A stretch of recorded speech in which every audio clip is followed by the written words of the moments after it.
Chapter 6. Hopefully you guys are working on your predicting. He's going to take matters into his own hands was the last thing we heard Chester say. If he thinks the bunny is a vampire. I was thinking about this last night. What would I do if I had a vampire live in my house? Now, I've seen some pretty crazy vampire movies on how to get rid of vampires. There was this one thing that they did to him. I think it was pour water on him. Does that kill a vampire? Holding, was it a cross in front of a vampire? Does that scare a vampire? There was something with some kind of garlic or basil or oregano or something that you could wear to keep a vampire away. I even saw one scary movie where they would take a wooden stake. I think you had to drive a wooden stake into a vamp. Well, I have all sorts of predictions. Hopefully you do too. Let's find out what Chester's up to.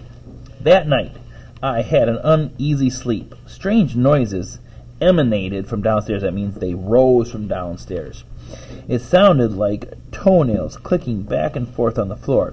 It must be Bunnicula making his midnight run, I thought, although I'd never known him to make a sound. And I smelled the funniest odor in the air, something familiar, though I couldn't place it.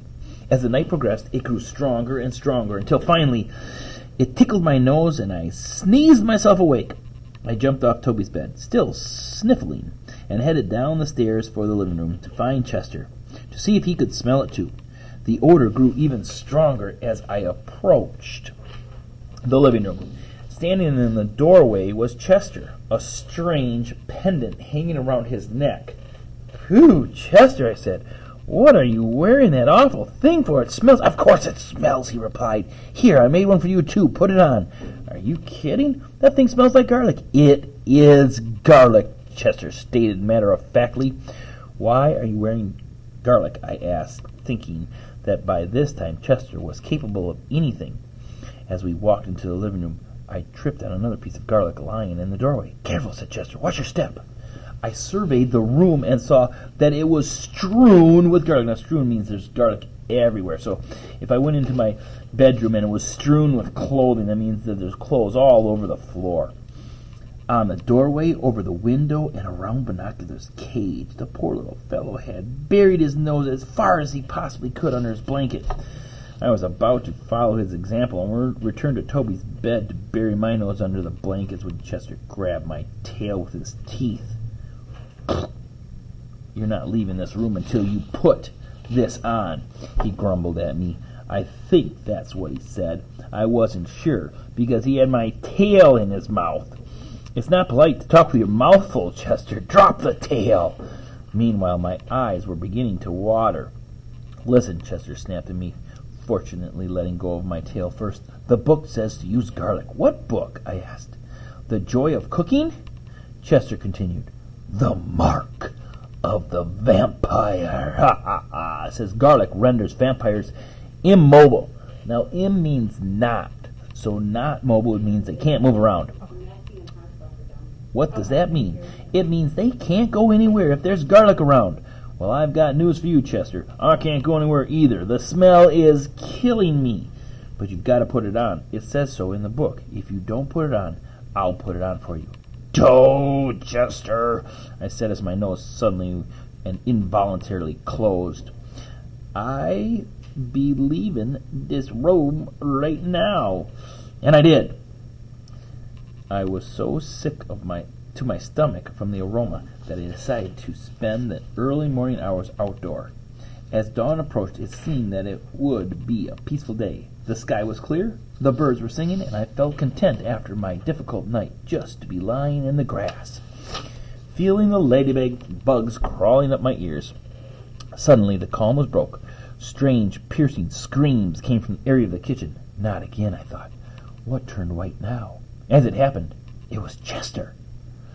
There, in the sink, lathered with soap.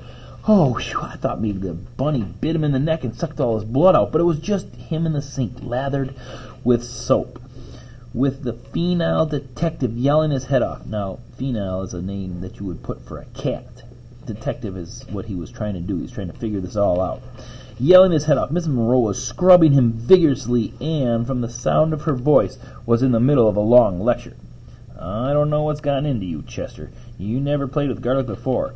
I thought you hated the smell of it, and here you've gotten it all over yourself. Stop wiggling. You'll get soap in your eyes, and if you want to chew on something, I'll get you some catnip. But stay out of my herbs. Then she rinsed him off, rubbed him with a towel, and plucked him down in front of the stove to finish drying. Now you guys know cats hate getting baths. They hate water. Shut the door, he hissed at me. I'm freezing. That silly woman doesn't know. Cats don't get baths. What do you mean? I get baths all the time, I said, closing the door with my back foot. That's because you're too dumb to bathe yourself. Cats always bathe themselves. It's a rule. Everyone knows that. Well, at least it smells nice in here again. I sniffed as I stared down at Chester by the stove. And it's all toasty warm here in the kitchen. Sure, it smells nice again, he said. But now the house isn't safe anymore.